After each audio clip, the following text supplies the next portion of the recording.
మహబూబ్ నగర్ పురపాలిక పరిధి కోయానగర్ మహిళా సమాఖ్యలో కోటిన్నరకు పైగా జరిగిన అవకతవకలపై విచారణ వేగంగా ముందుకు సాగడం లేదు. బాధ్యులైన వారిపై పోలీస్ కేసు నమోదైనా ఇప్పటివరకు పైసా రికవరీ కాలేదు.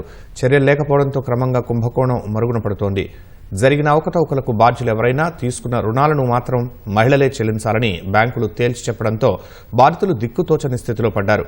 వీలైనంత త్వరగా కేసును తేల్చి దోషుల నుంచి సొమ్ము రికవరీ చేయాలని కోరుతున్నారు. మహబూబ్ నగర్ పురపాలక కోయనగర్ శ్రీ సాయి మహిళా సమాఖ్య పరిధిలో ₹1.5 కుంభకోణం మరుగున పడుతోంది. బాధ్యులు ఎవరో తెలిసినా ఇప్పటి వరకు ₹1 కూడా వారి నుంచి రికవరీ జరగలేదు. పోలీసు కేసు నమోదైనా దర్యాప్తు ముందుకు సాగటం లేదు. కోయనగర్ స్లమ్ లెవెల్ ఫెడరేషన్ పరిధిలో 32 స్వయం సహాయక సంఘాలు ఉన్నాయి. ఆ సంఘాల పొదుపు ఖాతాల్ని పర్యవేక్షించడం, వారికి కావలసిన రుణాలు బ్యాంకుల ద్వారా ఇప్పించడం, చెల్లించిన బకాయిల్ని తిరిగి బ్యాంకుల్లో జమ చేయడం మహిళా రిసోర్స్ పర్సన్ పని. కానీ సభ్యులకు తెలియకుండా వారి సంఘానికి బ్యాంకుల నుంచి రుణాలు మంజూరు చేయించి ఆ సొమ్ము కాజేశారు. మంజూరైన స్త్రీనిధి రుణాల్ని మహిళలకు ఇవ్వకుండా దారి మళ్లించారు. ఏళ్లుగా దాచుకున్న పొదుపు సొమ్మును మింగేశారు. ఏళ్ల కిందటే ఆగిపోయిన సంఘాల పేరిట రుణాలు తీసుకున్నారు. సభ్యులు చెల్లించే బకాయిల్ని ఎప్పటికప్పుడు వారి ఖాతాల్లో జమ చేయకుండా దారి మళ్లించారు. నేరుగా జమ చేసేలా సభ్యులకు తప్పుడు ఖాతాలిచ్చి సొంత ఖాతాల్లో డబ్బులు జమయ్యేలా మోసానికి పాల్పడ్డారు.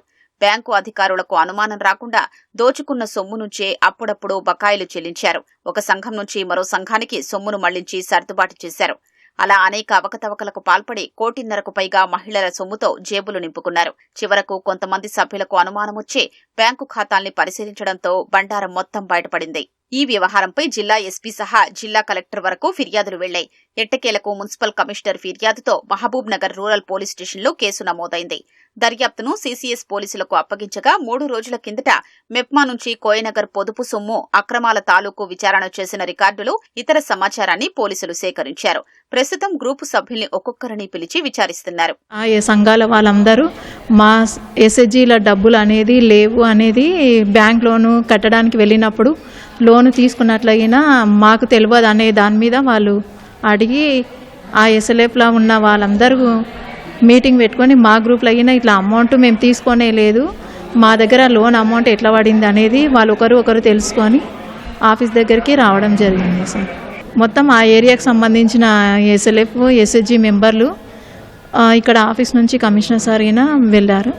మేము ఈయన టీఎల్ఎఫ్ ఆర్పీలు మేము స్టాఫ్ అయినా ఉన్నాం సార్ కంప్లైంట్ చేయడానికి. ఇక్కడ క్రైమ్ పోలీస్ స్టేషన్ వాళ్ళు ఇప్పుడు విచారణ జరుపుతున్నారు. వాళ్ళు అడిగిన దానికి మేము మా దగ్గర ఉన్న డాటా అయితే ఇచ్చేసినాము. వాళ్ళు ఇన్వెస్టిగేషన్ చేసి మేము చూస్తామని అన్నారు సార్.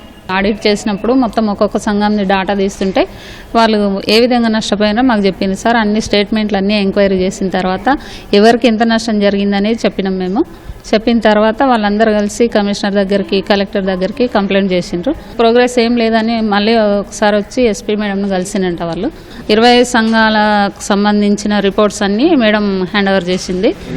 అది బుక్లెట్స్ ఉన్నాయి, స్టేట్మెంట్లు ఉన్నాయి, మేము ఆడిట్ చేసిన పేపర్స్ ఉన్నాయి, వాళ్ళకు బైలా ఉంది, రిజిస్ట్రేషన్ కాపీ ఉంది. సాయి ఎస్ఎల్ఎఫ్కు సంబంధించిన బుక్స్ మొత్తము తీసేసుకున్నారు సీసీ వాళ్ళు. సంఘాలను పిలిపించింది సార్. మా ముందరనే సంఘాలను పిలిపించి మీకు ఏ విధంగా నష్టం జరిగింది, ఎట్లా మీరు తెలుసుకున్నారు అని చెప్పి వాళ్ళతో డైరెక్ట్గా మాట్లాడినరు. ఆ రిపోర్ట్ అయితే ఇంకా మాకేం చెప్పలేదు. ఈ విచారణ మాత్రం ప్రోగ్రెస్ జరుగుతుంది.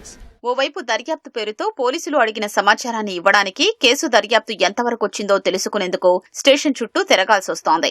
మరోవైపు బ్యాంకు అధికారులు తీసుకున్న రుణాల్ని తిరిగి చెల్లించాల్సిందేనని స్పష్టం చేస్తున్నారు. బాధ్యులెవరో తెలిసినా వారి నుంచి ఇప్పటి వరకు ₹1 కూడా రికవరీ చేయలేదు. దీంతో బాధిత మహిళా సంఘాల పరిస్థితి అగమ్యగోచరంగా మారింది. ఓవైపు తీర్చాల్సిన అప్పు, మరోవైపు కోల్పోయిన డబ్బును తలుచుకుని ఏం చెయ్యాలో తెలియక దిక్కుతోచని స్థితిలో పడ్డారు. కనీసం పోలీసు దర్యాప్తు పూర్తయితే దోచుకుపోయిన సొమ్మును రికవరీ చేస్తారని, కనీసం రుణభారమైనా తప్పుతుందని ఆశగా ఎదురు చూస్తున్నారు. మహబూబ్ నగర్ పురపాలికలలో రిసోర్స్ పర్సన్లు అవకతవకలకు పాల్పడ్డం కొత్తేమీ కాదు. 2 ఏళ్ల కాలంలో 3 ఆర్పీలు భారీ మొత్తంలో సొమ్ము కాజేగా వారిపై పోలీస్ స్టేషన్లో కేసులు నమోదయ్యాయి. ఇప్పటికీ ఆ కేసుల్లో రికవరీ ప్రక్రియ కొనసాగుతోంది. ఓ రిసోర్స్ పర్సన్ కాజేసిన సొమ్ముతో చెప్ప పెట్టకుండా పారిపోయారు. ఇప్పటికీ అలాంటి వారి నుంచి పోలీసులు సొమ్ము రాబట్టలేకపోయారు. ఈ నేపథ్యంలో ₹1.5 అవకతవకల కేసులో న్యాయం జరుగుతుందా లేదా అన్న సందేహాలు వెల్లువెత్తుతున్నాయి.